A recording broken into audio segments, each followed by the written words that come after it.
Good evening, everyone. Thank you so much for joining our family support series featuring the Global Education Office. We're going to get started in just a few minutes to help to allow everyone else to trickle through.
Good evening, everyone, and thank you for joining us for our family support series featuring the Global Education Office. My name is Karen Rai Porras. My pronouns are she, her, and I'm the family coordinator for family programs and will be tonight's moderator.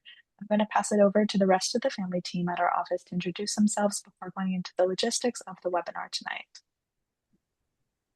Good evening, families. My name is Camille Clark. My pronouns are she, her, and hers, and I am the Associate Director of Family Programs in the Office of New Student and Family Programs. Hello, everyone. My name is Mackenzie Nelson. I use she, her pronouns, and I'm the Assistant Director of Family Programs in the Office of New Student Family Programs. Wonderful. So tonight we're joined by our campus partner from the Global Education Office to discuss different student opportunities. They will answer pre-written questions as well as any questions that you may have.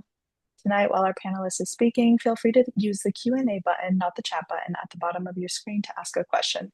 The chat button will be used to show you all of what questions we are asking the panelists. We'll also have live transcripts, closed captioning for those who may need it, and this session will be recorded and posted to our website and YouTube channel. All right, I'm going to hand it over to Achim to tell you more about the Global Education Office at GNU. Thank you very much. Well, hello, everyone. My name is Achim Noch, and I work for the Global Education Office. I'm actually originally from Germany, but I've been living in Virginia for the past 12, 13 years or so. And in my role, I do a lot of marketing outreach communications. So my title is actually Assistant Director for Strategic Marketing and Outreach. It just changed last year. So today I will be talking about the basics of study abroad. This here has more information than what we usually give for students. So while the PDF that I'm going through is quite long, it actually can be conveyed in a short amount of time. So let's just get started. So study abroad. One of the first questions we often get, and I am not joking here, some really approach us and say, like, what is study abroad and what does it mean? What is the definition of that? In short, really, it is a verb and says you study, and where do you go? You go abroad. So, not Mason in this case, but that's not quite correct. So, we could also summarize it in four different bullet points. It is an education program. So it is a program that is actually built. It's not just travel for fun. So there's like a usually credit bearing behind it. You see that as bullet point number 4 here to receive academic credit. All of our programs have that, and depending on how long or how intense it is, the program can have 3 or up to 12 or even 15 credits. You live, work abroad. This is also an option. So you live abroad when you do like a summer term and you may be in a dorm or with a host family if you want to learn another language. And the other option is working abroad. We not only do study abroad options for academic purposes, we also do them for professional purposes and offer global internship programs. What that means is we do have um, organizations that we work with worldwide that can also facilitate us with guaranteed placements in organizations, in companies, or even government institutions for students who would like to have a more practical effort in their study abroad experience. And then, study at foreign institution in the classical sense, study abroad is going to another university and spending some time there. That can be one semester, like the fall or the spring, or an entire year. And even for those year-long programs, we have options of like the academic year or a calendar year going from like January through December. I say calendar year because if you go to the Southern Hemisphere, they actually have semester 1 and 2. Australia would be an example where they start in January when it is the middle of summer. Why should you study abroad? There could be many reasons.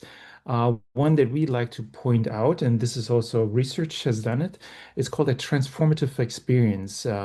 In simple terms, it means that when a student is at a university now, but then they go to another country, are exposed, maybe even immersed to another culture, and then come back, there's something that happens with them, and they see a certain change. It could be simply that some more complex attitudes seem more simple, like I know how to navigate public transportation, but it could also be something more than that. And even psychologically speaking, there is a change between when 18-year-olds enter college and when they're at the age of like 22, 21, 23, when they exit college again. So right in the middle, between 19 and 20 is when most students would go abroad. So that would place them at the sophomore or junior year. Of course, we hope that the experience enriches them. Even challenges can help with that, and that they grow academically. Classes, depending on what country you go to and what partner we work with, it's the same. Or it could be a different experience on how classes are being handled. Spain, for example, most of them have a more frontal approach, meaning there's less of a collaborative discussion-based interaction with the students. And then others, it's really more like that you try to see how you can get students engaged in more activities. Okay, so study abroad by the numbers. A few things to consider what we actually offer, and that is we have about 200 programs total. That sounds very intimidating, but you have to see that every single program has its own like application portal. And so that means if, for example, we have a university that we have several agreements with, for each of them, you would have those listed as well. So of these 200 programs, you could have a program, for example, a business program that would go to Qatar, which we once had. And that's only short. It's like a spring break or so. There would be a program. But on the other side, if you want to go to Oxford for an entire year, there would also be a possibility. So that also counts as one program. So it's very diverse in terms of like what is available and what is offered. And we do have advising staff present on how to navigate all these terms and all these terms and how to like find the best location or maybe even major type area that you would like to study. We currently have agreements in about 60 plus countries. That sometimes changes. I currently updated the map, so we have less countries right now than we had last year. It also depends on these custom built programs that we have. Where do we go? Sometimes we have several programs in a country. For example, last Saturday, we had a pre-departure orientation for all the students going abroad this summer, also the fall, and then next year. So we had about 250 students present at this event. And then sometimes you have those who come there. I need to go to my table. It's like, okay, I'm going to Spain. Which Spain program? Because we have one for internships. They're like table 14, I think. And then we had like the Samar Language Institute, which was actually at a different table on the other side of the room. So we just have to tell students like, please also remember what your cohort is in this case and where you want to go. We work with about 100 partners. The number has come down a little bit recently. What that means when we engage in a partnership with the university that would offer like a semester-long program. And let's give an example. We want to work with a new school let's say we want to go to Scotland. We only have one school there, and we really want to work with a university in Aberdeen. We work with Abertay, but not Aberdeen. Then we would actually have to like create an agreement. And once those go through, and there's several things that they go through, then be able to offer students to go there. So in that vein, we do have quite a lot of exchange partners available. But this also includes like language school partners or like organizations that help us facilitate programs. For example, we do have a 2-week program in the winter break that goes to like Central Europe, to Germany and other places. So we also work with organizations that can help us get in contact with relevant organizations. For example, Switzerland, another great example. We have the university in Fribourg, which is a city in Switzerland, and they also offer us access to the United Nations in Geneva. Internships, in this case, really, those are the internship locations, so cities or regions. So we do have internship locations in many different places. 30 is like a good round number.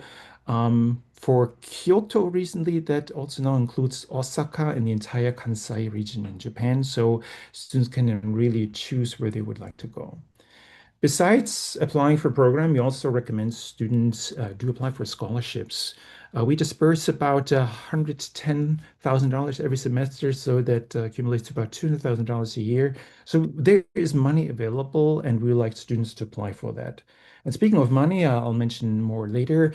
You never pay tuition twice, so it is instead of. So if a student decides to do, for example, 3 credits in the winter break, they could use their financial aid for the spring break. For that, do 3 in the winter and then another 15. So we would have 18 credits, for example. And if they go for a semester, they only pay tuition once. It's a bit complicated how it works with tuition, but I'll get to that. Good. So these are the current countries we're actually going to. You can see green are the countries we're going to, and I marked the yellow ones as places where we offer the global gateway locations. It says Pathway on there, and that is because we're actually going to rename Gateway to Pathway starting August 24th. The reasons for that, I'm not going to get into that too much, but there is something else that is called Gateway, and that will be revealed in the next fall semester. So you can see it's pretty much everywhere in the world. For Africa, we currently only have 3 locations, but they're available. Most students really like to go to Asia and to Europe. I say Asia because we do have a satellite campus in Incheon, which is just outside of the Seoul metropolitan area. Incheon is like the 3rd largest city, and there's a new part of town called Songdo that was just built 20 years ago, and that is where our campus is located. By the way, we had, I think, total 100 students or so this last spring semester going from Mason to Mason, Korea. So what are the benefits and why should students actually do study abroad experience? There can be many different reasons. I have a few pictures here too. You can see the different areas of study abroad. So you can expand your academic learning, of course. There might be some benefits that you can later on verbalize in what you gained through your schools, advancing your career, which puts in the professional benefit here. So maybe your major is, let's say, communication, but you actually do want to do something completely different and design clothes at New York Fashion Week or so, and go to Milan for that, which we happen to have a program at some points. Personal growth, that is also, we ask students in the end, what is your academic, professional, and personal benefit from attending these programs? And it helps writing them down because then you can keep track of this transformative experience, and you may be able to put this into a job application. And that's where career services comes in, because we do have events with career services to figure out how that can help them get a career start, a better start, a head start, and even bigger salaries. There was a research done, actually it is now more than 15 years ago, saying that the initial salaries for those who have a global experience is actually several $1,000s higher than others with similar skills, but not an international experience. In international language, I listed here, but fun thing about Mason is, of all the students who go abroad and with all the 200 programs that we offer, there may be only 10 or 12 that are actually really language-based and focus on that. Most of them have a very specific topic. There could be a geology program, an art history program, history and politics, how they're intertwined. We even had a program that went to Equatorial Guinea for a few years because Dr. Fricken ran a research program there for malaria. So undergraduate students had a chance to go there, and that ran for about 3 years until that research was actually done. So in a way, students also contribute to research or certain areas within the university. I have a few photos here so you can see what students actually have done. Um, if you see the one up top with the police cars, when I do live presentations in persons, I often ask, if they can determine where that is. It is actually in the United Kingdom, and that is a program that focuses on law enforcement. And they even did a ride along in Nottingham with the police this last summer. Even observed an arrest that was then posted on Facebook, how students reacted to that. It also has a very more marketing type of title. It's called Hooligans and Homicide. Yeah, so about police work in the UK. Another one you can see there at the bottom, you have this gentleman waving a Japanese flag. It was actually an international student from Senegal, I want to say, who participated in a study abroad program. He was degree seeking at George Mason, and they studied ageism and public health in Japan. So George Mason has a school for public health, yeah, College of Public Health. Was just a few years old when that was conceived as such. So you can see there's different areas with the criminology, there's public health. You can also see the Strasbourg Parliament down there with the gentleman in the suit. That is a program where you actually have to bring a suit to attend the programs. Like about 5 years ago, actually, I want to say 7 years ago, because otherwise we'd place you on COVID. So it was just before COVID. We had a program that went to do public relations in London, and you also needed some appropriate clothing for that to go to companies and find out more how they do public relations. Same is true for like a program that is geology. Sometimes there's physical labor included when you have to hike up to the mountain to see like the different kind of like shifts of the Cretaceous period or when the dinosaurs died out. Some myths attached. I'm not going to go through all of that. You can see it here. One thing I want to point out, is it too expensive? There are some costs with that, but for students who come from Virginia, we say do an exchange program because you just pay Mason tuition. You do not pay the tuition at the other institution. If you're an out-of-state student, we do have other agreements. We call them visiting student. So, for example, there's Griffith University in Australia. They have a set program fee, which for out-of-state tuition payers is much lower than what the George Mason out-of-state tuition is. So they would pay that instead of that. So for out-of-state students, there are some great options available that can cut some costs. So we do have students who specifically come to Mason or even Mason Korea for that. If it is too long, we do have the 2 weeks for winter break. Summer programs usually operate in a shorter time period. And you never sit just in a classroom. Even for language programs, when you have to sit there and study really hard, you have to use those skills when you go out. For example, in Spain, you're with a host family where you can practice that. Morocco and Jordan, you're going out to the markets to order your own food. All right, when should students apply? We do have 3 different deadlines. March is in general for summer semester programs, so that just passed. October is our next main deadline. It's for winter break programs. And then spring break, since it's also a little bit later, we have a November 1st deadline.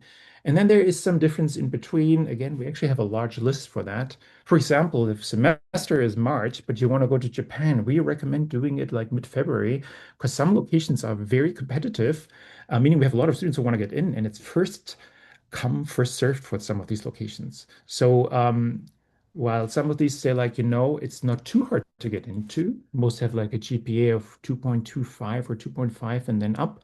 It's mostly the timing when you apply. And for other programs that are custom built, we can admit a lot more students for that. So more about that later. So what programs are available? In general, we have 4 different types. The 3 that we mention here is like study abroad, meaning those are programs that you do while you're already a student at George Mason. And I'm using these abbreviations here, but it's just so it looks a bit neater. So faculty-led, that means we have a program where faculty goes to the location with a student. You can see a picture here that is actually a dance program from the College for Visual and Performing Arts, and they went to Cuba. which is possible. So you have to go down to Florida and then they fly over and they can stay for a few days and come back. The orange red one you see, global partner, that is like the semester or year-long experience. So for example, the University of Galway in Ireland would be an example for that, University of Westminster in London, or Universidad Carlos III, which is in Spain. And then internships, this can be really varied. It's usually in the summer where most students go, but we do have semester options available in Buenos Aires as well. And so you have like these three major ones. In addition to that, which is on the next slide I'm going to talk about, is the freshman program, currently known as Gateway, which will be 10 years old in about 2 years. About 10% of the students that go abroad do this freshman experience. I'm not listing it here because they apply before they do their first freshman semester. So right now, through August, we're actually recruiting for the program and hoping to have students who go to these different locations. Now you may wonder why I have this Cuba photo in there. If you take a look at that student right in front of everyone who's like, doing like this pose here, that is Fiona. She just graduated what was it, this year? No, it was last year actually, in the summer. She did 4 programs. So she did one faculty-led program, and that was the Cuba Dance one. She did a global partner program for entire semester. That was her last one, and that was in Australia, the furthest you can get from here in Perth. She did an internship, and that is the Buenos Aires one that she did, where she stayed for an entire semester. So fall semester, she was in Argentina, the spring semester in Australia, and then in the summer or so, she was in Cuba. But her very first semester was the Gateway program. She also went to Latin America and Ecuador, a program we currently don't offer anymore. Instead, we're going to Costa Rica. So this is the freshman program. It's actually a year long, meaning there's like a preparatory course. And then in the spring semester, they go abroad. You can ask me questions about this. I've actually been an instructor for the Korea section for the past 4 years. So I know a bit about this program. I see that someone has been raising their hand. Are we doing this now or later in the Q&A session? Folks can post any questions that they have in the Q&A. Should be toward the bottom of your screen. Thank you very much. Okay, the map that you see here also lists the current locations that we have to offer. You see there's quite a few in Europe. And then next to Korea, you see Japan. That is actually a new addition that we're just offering this fall. And that is in collaboration with Temple University. They were faster than us because they already established a campus in Japan 20 years before we did. So this year's, again, a big list. I'm just going to highlight a few things. So for the types of programs, and you saw the first ones I had, faculty-led, which was green, partner, which was the orange-red, and global internships blue. So the main difference between the faculty-led and partner is that because when you have faculty going on the program with you, be it Cuba or a summer program, or it could even be semester, it's resident credit, so all the coursework does affect the GPA. Whereas if it's a partner program, if it's not a Mason faculty, it still transfers back. We just need to make sure that there are certain minimum grades achieved. Usually it's a C, but it can also be a B minus that students need to achieve for it to transfer back. So we did have students who were like, did a 15 credit load, and then, they were also really enjoying their experience and maybe didn't do classwork everywhere. I remember one, and then she got like a C minus. So she did 15 credits, but only 12 transferred back in that case. Yeah, that happens, but I only know of the cases where it's really someone tells me about it. Yeah. But in general, our students are actually really well and perform also really well. So that's what Mason and transfer credit in this case. And for internships, it's usually transfer, but there's also some Mason options available. That also means, for the length of the program, if it's short, it's 3 to 6. If it's a partner school, full semester is 12 credits, up to 15. What the visa means is, most countries have like this 90-day window. So if a program is within those 90 days, which is a short term, students can just use their student visa and travel abroad. We have to tell those where there's no specific internship visa that when they go to immigration, they should just say that they're visiting. Same is true if they do a language program. They shouldn't say, oh, I'm studying here, because then they would say, where is your student visa? Yeah. Whereas if you go for longer periods and for a semester, you do need a student visa for most locations. And for those students who really want to look at costs, sometimes we have to say, well, UK and Australia are popular, but they're also one of the most expensive for their visa. To give you an example, Australia charges like $500 for the visa alone. Morocco on the other side is less than $50. Yeah. And again, we say apply for all the scholarships we have to offer.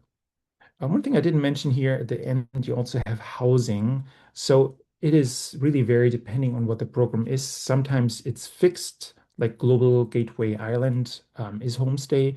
Others, if you do semester in Berlin, you have the option. You can either be in a dorm, in a shared apartment, in a homestay, or find your own. So that really depends what the program is. So when can students go abroad? This year is what I've talked about in different terms now. So you can see on top the different years, undergraduate and then also graduate. And then the terms listed on the other side, meaning that you can see most global faculty-led programs are actually during those breaks. Summer term is pretty much anything goes. Yeah, so summer school, partner programs, internships.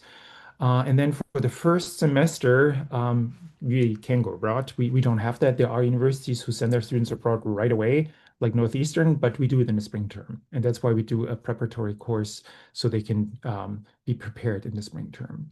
And we do not recommend the last semester senior. If it's spring semester, you see here, not recommended. If it's the fall semester, also not, because if something needs to like come through us via mail and it's delayed, we just don't want to have that experience for our students. Quickly, I'm going to outline some of the steps. This is really more relevant when I talk to students, but cannot harm to say first, research and locate what students want to do. Could be destination or major. We also recommend meeting with an advisor, which is step number 2. We have students in our office that have gone abroad. You can see 3 of them right here. They can actually sit down, go like through the different things, their interests, area of study, or maybe career fields, what they want to do. If students use financial aid, they can use that as well. For our Gateway program specifically, we always invite them and they actually work with us to make sure it all goes through. And it's always Dan Frank who cares of all the study abroad financial aid. He is the person at financial aid who does that for us. Number 3, the application system. You can see here, sometimes we have a lot of things to check off. 23, we try to consolidate a few things. So it is our plan for this next year. When there are certain things that you do, once that is done, is like as a one step. But we also found out it helps students to see like this is what you do for the checklist. Because it's not like in the old days, you have a paper format and you submit it. You actually work on your application for a while. And instead of submitting, at some point we're asked, are you really going to do the program? And you click the commit button, and then we know you really want to go. And that's when the refund and cancellation policy should be read very carefully, because there's financial commitment after you click on that button. Yeah, just so students are aware of that. And everything goes through student accounts, by the way. So it's like there's a charge that will be placed on the account. So it's not that if you go to Brazil, you will get a message from the University of Innsbruck we work with and say like, please pay this bill. Everything goes through us. And if you hear some barking in the background, I apologize. It's my hound. Good. Number 4 is taking off and enjoy. Lots of students, you should go abroad. Some that I have put here, this is Emily, who you see on the left side. It's a picture she took in Thailand. Emily, I've actually known for 3 years now. She did the Global Gateway Korea, and after that, she went to Indonesia to do an external program to study Indonesian. She's a global affairs major. And then recently, she also said, like, I want to go back to Korea, but not to Mason, Korea, but to Busan, which is in south of South Korea. We don't have an agreement, so we just did an external program, helped her get there. And she just graduated and is now working in our office part-time while she's looking for a full-time job and wants to pursue a career in international and global education. So you have that as well. You probably know what the middle picture is. I think there's one animal that gives it away. And then on the other side, you also have Matt, who did specific global program in Croatia, but also went abroad to do social work in Cambodia. So really, there's a lot of students doing many different things. What does it cost? So for affordability, it usually depends on the type, length, and location of the program.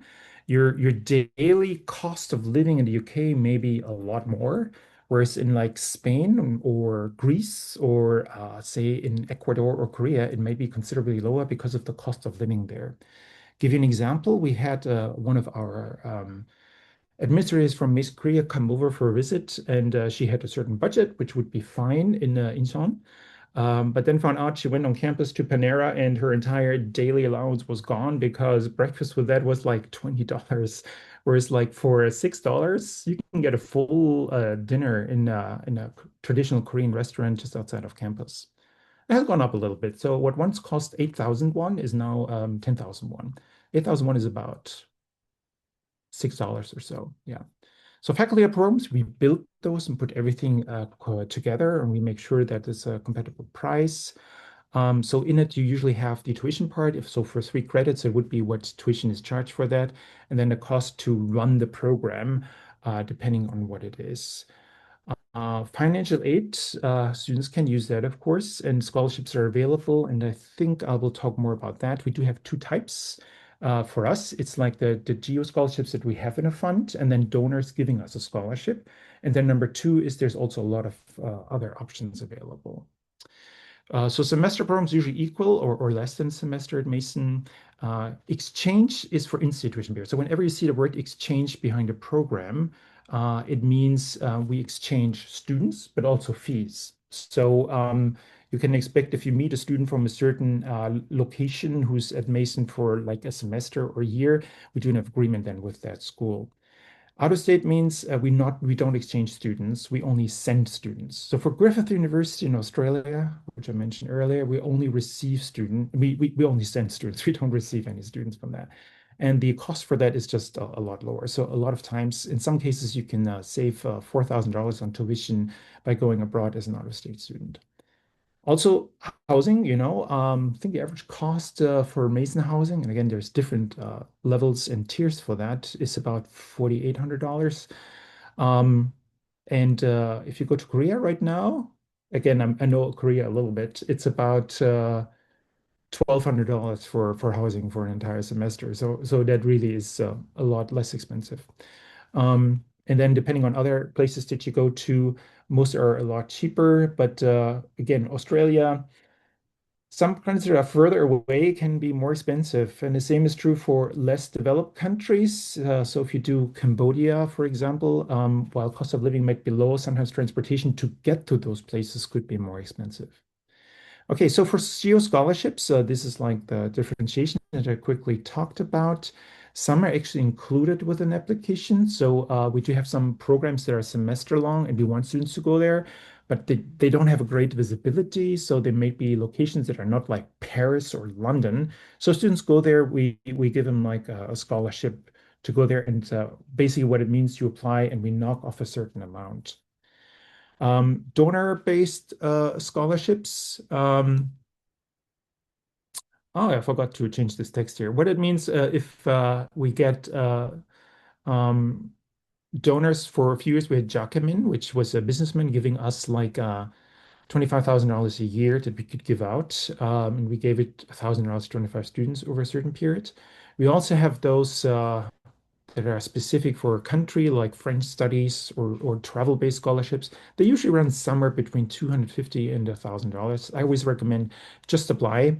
And I don't tell scholarship persons, like I tell students, just apply what you think likes best, and the worst that can happen, you don't get it. But we usually try to help with that. Same is true if we don't have passport grants. We do, if you don't have a passport, you can apply for a grant for that as well. And external funding, just to give you an idea, George Mason also has other options. Business school has their own, for example. Modern classical language, they have some small scholarships. There's also external ones, especially for semester long. The United States government still has some strong scholarships like the Benjamin Gilman and the Bourne. And I'm not getting too much detail because we have these sessions during the semester called Funding Your Study Abroad Experience, where we actually have experts who can tell you a lot more about that. There's even an Office of Fellowships available whose director used to be the president of the International Education Association in the United States. Okay, this is a little more information. You can see that some are included. And then for donor-based, usually it's just one that they would receive and then one from the other block. So depending on where you apply, ultimately you get no more than two scholarships total from us. There's still other scholarships you can get. And I do have students who managed, I remember one in particular because she used to work for me as a peer advisor a long time ago. She did a spring break business study abroad. She got a scholarship from us. There was a business scholarship that specifically funded that program, and in the end, she only paid for the flight. So that can happen too. Yeah. Again, lots of different options. I'm almost at the end of the presentation. Um, this QR code is really if you want to follow our Global Gazette, which is a newsletter, but we do recommend students come visit the website often. We also have events throughout the year. I want to point out two specifically. One is the Study Abroad Fair, where students are exposed to like partners from all the world, internship providers, but also faculty who run programs. The other one is the pre-departure orientation that we just had this last week, where students have a health and safety briefing and they get to know their peers. Even if they go alone to a place, they at least meet some other students going to similar places. One thing I didn't talk about because it's too detailed is SERS. We do have a database of all the classes that students can take abroad that are not Mason. So if you want to know all the different partner locations that we have, what students have done, there is a so-called I'm not going to try to say what the acronym is. I always forget. I call it the Transfer Credit Database, and there's about 4 to 6,000 courses in there. So you can see in Malta, for example, if you take certain classes there, what is the equivalent for Mason? Because if you want to study at a partner school, George Mason wants to make sure that what you do matches like a course here. So if you want to get credit for like an Econ 320 course or so, we'll see like, okay, you want to take this class? Yeah, we'll take it. Or they may say not. So in this case, we say you go abroad, apply for 24 credits, just in case. If half of them get denied, you at least have 12. Um, but it's usually not a problem. Good. We do have an info request, but for here, I just want to mention if you're ever on the George Mason Fairfax campus, we're right in the middle of campus in the Johnson Center, right above the food court. If you find Chipotle and look upstairs, you can actually find us. Our main email address was listed on each of these program slides as goabroad@gmu.edu, but we do have also other contact information available because each team mentioned before that we just talked about has their own. And this is where my speaking will end. So thank you for viewing, and we could address some questions then. Thank you. Thank you so much for your knowledge and expertise on this unit on campus. I know that a bunch of students and families are always very interested in learning more about study abroad. So we're going to head into the Q&A session. And as a reminder for our participants, please place all questions in the Q&A feature at the bottom of your screen, and we'll get through them. So our first question is, depending on where students study abroad, there may be many countries nearby that they could visit. Do students often travel to nearby locations? How do you recommend that they plan for this? You said nearby locations? Mhm. So if they're studying abroad somewhere in Europe, perhaps, do they often Yeah. like bounce around and go So visit other countries? yes, we want them to track that. Actually, it was something that we call well, there are side trips, and it's like an itinerary that they have to use for that. If they go to Europe, the thing is, the European Union has its own visa area. It's called Schengen. So when they go to a place like Spain, they would get a Schengen visa. So they could actually travel visa-free from the south of Spain all the way to the Northern Cape in Norway. We do ask students not to leave the country, but if they would do during certain times, they should register their trips first. Yeah. Actually, I posted that wrong. Of course, they can travel. They should just inform that. However, if you go to a country that is like not Schengen, like say, let's use Korea as a good example. Many students who go there the first year want to visit Japan. It's like, I can go to Japan in March. And I say, nope, you cannot. Because when they arrive, they have their student visa, but for that country, they also need their alien registration cards.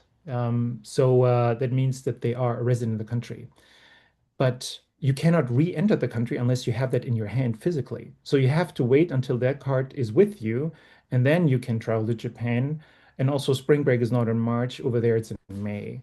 By then, you have your card. So yes, but if someone comes like, "Oh yeah, I already booked my trip to Tokyo," and it's like, no, you cannot do that. Otherwise, there's no re-entry, and it says so on the visa. Good to know to make sure to keep a lookout for all those extra little details that different countries might have. I know that there's a bunch of people wanting to know how far in advance should they start planning ahead for study abroad if this is something they're interested in. Be good to know. We generally say if you want to go for a longer period of time, 6 months. But let's say we have a deadline for the summer that's March 1st, and someone walks in February 25th and say, like, how do I do this? We'll try to make it happen as long as the requirements are met. Sometimes we can even extend program deadlines. We don't advertise it that much, but we have a lot of flexibility. As I said in the beginning, I'm originally from Germany. German programs do not have that. There's a deadline. It's 11:59 p.m. at a certain time, and then that's it. So, but in the US and usually for George Mason, we can be very flexible as long as there is requirements that are met and there is also availability. We had a geology program in Italy, and there was a certain number where it was kept because on their archaeological journey, they stayed at a convent that they had some rooms there, and they only had a set number of beds, 15. So 15 was the cutoff number. So if a 16-person came, that would not be possible in this case. But other than that, we always try to work students. We want them to have this transformative experience. Wonderful. In regards to something that families might be interested, are families able to visit their students study while they study abroad? Is this not recommended? How do many students see this? I personally had the experience in Korea when it was on two occasions that parents came and asked if they could join our trip as well. And it's like, absolutely. I mean, we budget for a certain amount of people, and since not everyone participates in those locations and activities, it's like, come with us. And if you go to our Gateway website, you can actually see family testimonials of like parents who joined and what they had to say about the program. One thing I need to say though, specifically with that, and that might be true for some other locations, some parents say like, can I help our student move in? It's like, depends on the location, if it's family friendly in this case. The dorm that we have at Mason Korea, it's actually a third party because there's other universities involved with that. And the only person who can enter the dorm is the resident. So that means you could, as a family member, help in the lobby, but you cannot bring anything upstairs into the dorm. They're divided by gender. There are gates, and you have to have a pass for that, and they will not let you through. So even for someone like me or any other Korea advisor who we would have for that, we rely on photos and stories from students because we cannot walk in there. It's a safety feature. That's good to know. And then, what if a student gets ill or injured while their time abroad? We have a mandatory health insurance that we give students, and these PDOs that we offer. Sorry, there's a dog. Does cover many different things. And Paul, who's our health and safety specialist, his name is Paulo Cascio. He runs those pre-departure orientations and covers all the insurance details and what students do. There's even an app, Alert Traveler, if there's an incident in the country. But in general, they're covered with this international health insurance that we have. However, some other countries also have mandatory health insurance, like Australia is a good example. When we send students to Australia for the semester, they do have to buy the health insurance because otherwise they're not allowed to be in the country. And Yeah. for other locations, we mentioned if we have partner institutions who they can work with for coverage.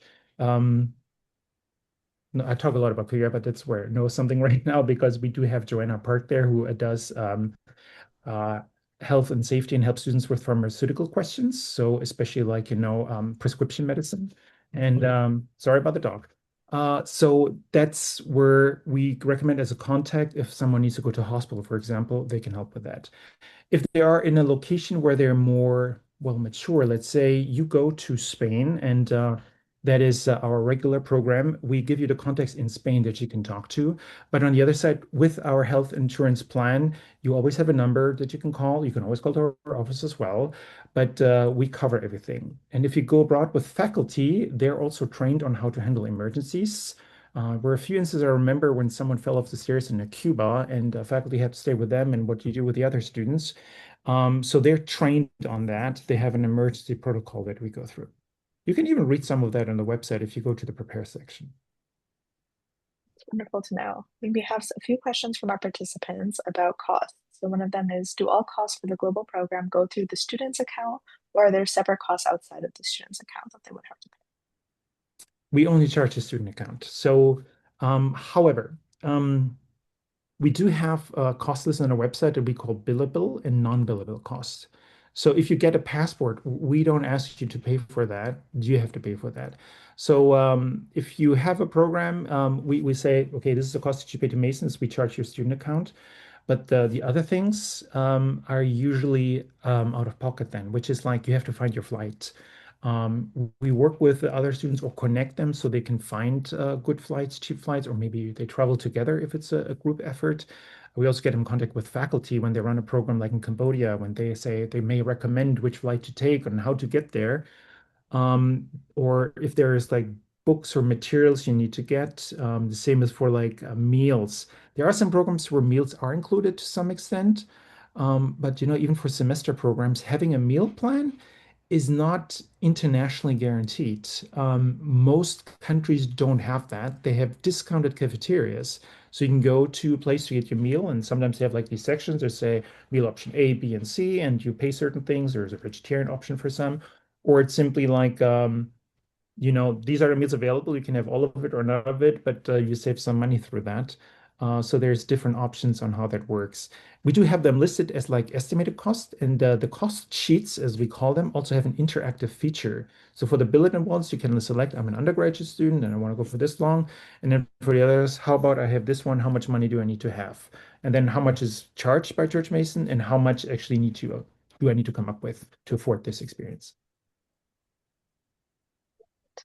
I see some questions about visas and planning flights. When do students usually apply for these visas or plan flights? Is this something that you give a go ahead for, or is this something they believe will go ahead on their own? I believe many, many years ago, like 25 years ago or so, the office that I currently work for did book some flights, but we were talking about 100 students back then. Now we send abroad about 1,200 to 1,500 students, so we're not booking flights. Um, we do have these events that we do where we talk about where students can book flights, or we get them in connection with alumni. That's why we do a lot of panels. We just had a panel at pre-departure orientation too, where students can talk. For our freshman programs, we try to have students come into the class to talk about how to do that, what the best option is. For visas, for the freshman program is very guided. That's why they do this fall semester course that has a schedule and itinerary, but also, there's a syllabus. They get a credit for it. They have to do some homework and assignments, and part of that is also doing the visa. And filling out a visa as an example and how to submit it, what the deadlines are, it's clearly communicated. However, students are later on sophomore or junior, they get some information, but we are not really an official visa, how to say, we're not legally available to do visa advising for that. We just say like here are the resources available, and if you have questions, we can help some of that. But in the end, it's the student's responsibility to go through that. We provide as many resources as we can, but legally we cannot say like do this, do that. Especially when students say like, who helped you fill out the visas? Like you cannot mention that. That is for a legal aid who is like a lawyer who can help you with that. Excellent. There's a few questions about military/VA benefits when applying to study abroad. Do those cover tuition? How does that typically work? Yeah, so we have an actual cheat sheet for VA benefits. It's also on our website in the prepare section. We call it like resource for different student groups, and then for military service. Um, they actually outline what it can be used for. In a lot of cases, it's the tuition part, sometimes it's even a bit more. Um, it's usually restricted to some programs that are either for George Mason University in this case, some exchange programs. There is some programs that are excluded of that. We do also have an office on campus, Office for Military Services, and Ryan has been very helpful with us during that time. That is when the study abroad fair is a very good recommendation for students because they can come into the fair, they can talk to the scholarship table, they can talk faculty-led internship, pretty much everyone, plus military services, and quite often we do have financial aid there as well. So they can just go through the room, do their little serpent, and they come back and have all the resources that they need. Wonderful. We have some questions about the study abroad that involves host families. Are the students matched with them? How do those get paired up? So for some locations, the ones that come to mind are Ireland and Spain, because there are some programs that do have host families there for language learning. In Ireland, they're vetted by the university, and I think it's the same for the Spain one as well. Um, I have more experience with Ireland because I experienced that once, and that is that they have a certain pool available, and that's also why there are certain students that they were able to work with. And some students, when they have other issues with host families or homestays, which of course can happen, um, they would bring that to the university or to us. And there's one case I do remember when a student was not happy with the whole family. They talked to our health and security guide, who then contacted DCU, which was Dublin City University, to make sure we have another placement. And then we do it that way. We try to work as much as we can to make sure that students are safe, but also happy in the situation that they're in. But like with everything, sometimes we come to situations like we just have to work with what we have. We have some questions about the Global Gateway program. Are students who apply for that also eligible for scholarships? If so, are they the same ones that you discussed earlier? They're not the same.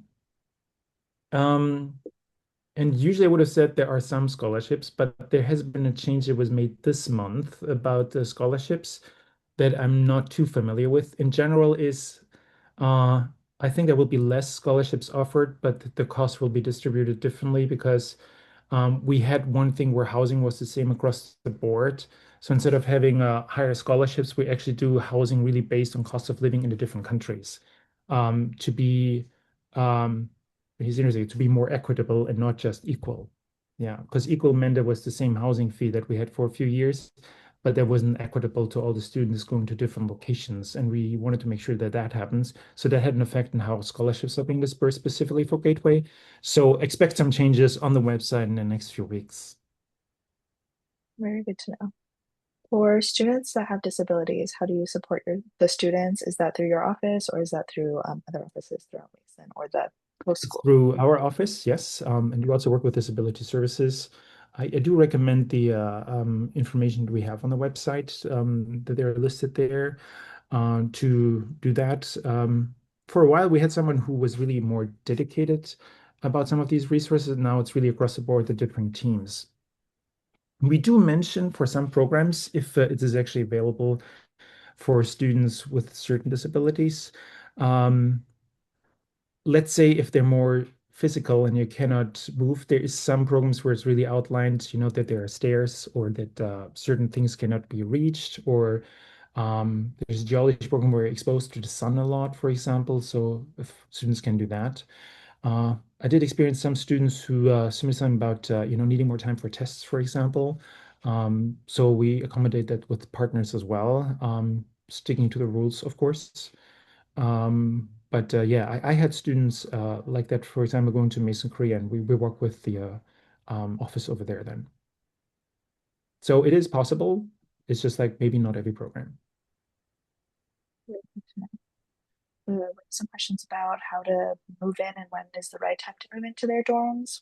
When they're planning their flights over, how soon should they be in their campus before classes starts to make sure they have a strong footing Yeah, where they are? you should communicate it clearly on the page. So for each of these programs that you see, we do have a dedicated website, which we call a brochure page. Yeah.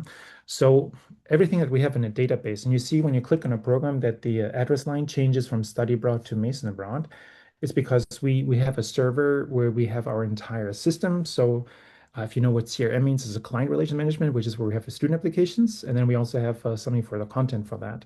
So that is really that database visually, instead of a paper brochure that you can open, it's a web brochure.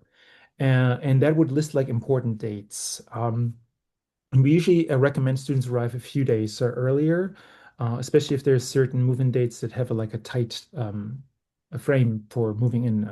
So I know there's places where you have a few days when students go to Australia, for example, and the semester starts like at this point, we recommend be the weekend before.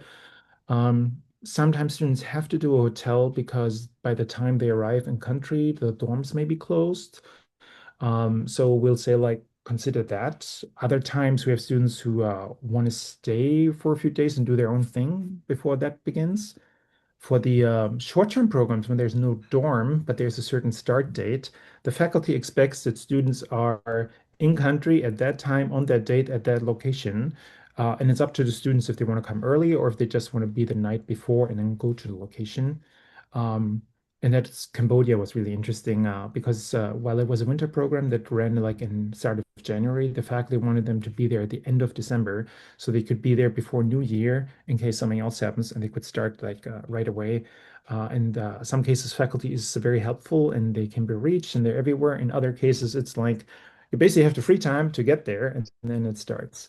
And for dorms, uh, that's also an interesting gateway question. So housing is for a year at Mason when they start in the spring. There's actually a housing a release form that we work with housing, so they don't do the fall semester, the spring semester, and we'll take care of that. It's a question we get very often. What do I do with my housing? It's like in November you will find out because that's when we do all that. So there are timelines, and sometimes I know we have a lot of questions, and it's like everything on day one, but it's like there's also timelines when information is being communicated. And yeah, be patient. You'll find out everything will be there for you to support you. Excellent. So question, if the country does not have a program with Mason, is there any way that a student can still go and earn credit that Mason recognizes? Yes. So we do have this brochure page for every program. And if you go to a list all programs and go all the way down the bottom, it says various programs, external programs. So for anything that we don't have a partnership with or go to, we can say a student can do a program. But there are just certain conditions. We don't want students to leave and then come back and say, hey, I just went to Madagascar and did this like things like, what is this even? Is this something we can accept or so? We want to make sure that the academics are all lined up so you get your ducks in a row before you go. And what that means is do those steps. So, for example, if you want to go to university or a country where you don't have an agreement with, let's stay in Africa and let's say you want to go to Dar es Salaam in Tanzania and study there. As long as it's accredited and it can transfer back. So in this case, probably would work. We want to make sure that is done. A student can go, and when they come back, transfer and everything is done. We just don't want there to be any ugly surprises. So yeah, students can go wherever they want, basically, or do another program. And Emily in the presentation was a good example because this Indonesian language program, we don't have that. We didn't have a program in Indonesia specific for that. She found it and then worked with our office to get there. Wonderful. A question about, are there any global gateway programs that segue into internships between freshman and sophomore year, or are those two programs that you would apply to separately? I want to say yes. I seem to remember that a Mason Korea student wanted to do an internship over the summer as well. Um, it would constitute another application because it would be considered two programs. So, for example, if a student goes to Spain, yeah, stays there in the spring semester, and then they want to do an internship in Madrid to stay there, that would be another program. So they would have to apply for that to make sure that those 6 summer credits also transfer over. So there would be a separate program. And we do have students who are in a foreign country and say like, oh, I like it here. I want to do another program. Can I do this? So that's possible too. In some cases, you can even extend a semester program. So there is really a lot of options available. We see ourselves as facilitator and also support and research center too, to make sure that you don't just, waste your time and money and then you don't get credit for anything. You want to make sure that everything is done in a certain order so you can also graduate on time. And speaking of graduate on time for that, some students want to do a little bit longer because they have this experience.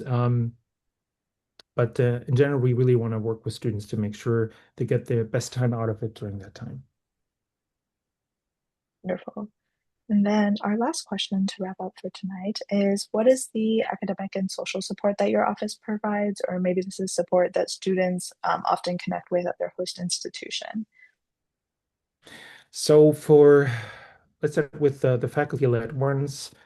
the faculty who would build a program. There's Lisa Baumann, for example. She's a faculty for the art history program that we do in France, Italy, or sometimes just France. And they do have a lot of sessions where they get together to talk about students, what the credit is and what they're going to do in the country. There's even these short-term programs. I remember security studies or so in Switzerland, where we work with a partner, University of Fribourg, that they do events and socially like have dinners or so where students can get together and build that. Lots of gateway locations to have welcome dinners too, but we also have some events before that. To give an example for Korea, I started doing like tours to DC, either to the Korean Culture Center or the museum. So students can have a chance first to see something that is for that country and also get some experience using public transportation if they haven't done this before. Others went out for dinner or did some global activities. That means usually like meeting and having a pizza maybe. So when students go for a semester, though, we usually expect them at a certain age. When you're a sophomore, junior, you can figure out things on your own. And we usually work with a partner. They have their own orientation. From my experience, what they did in Australia was magnificent. They had an orientation week, several days with activities, and they really took care of their students, of what is available and what they can do. That may not be true for all locations. Sometimes students feel a bit lonely, and we try to work with, how do you do that? But that's where the health and safety briefing comes in, and also education on this whole concept of culture shock. What is culture shock? What is the honeymoon phase? What is re-entry? If you want to know more about that, take a look at step 6, which is coming back from the country. It has a few resources listed. The steps that I refer to on the website, when you go step by step, there's 6. It's basically once you start and then you come back. So 5 is actually being brought. And if you go through all of that, you're as good as our peer advisor, because that's what they have to do to advise students on going abroad. Thank you so much. That is all the questions we have for this family support series. Thank you to the Global Education Office and to Ahim for all of your support that you provide for our Patriots. And as a reminder, this family support series was recorded and will be uploaded to our YouTube channel within the next 2 weeks. Thank you again and have a good night.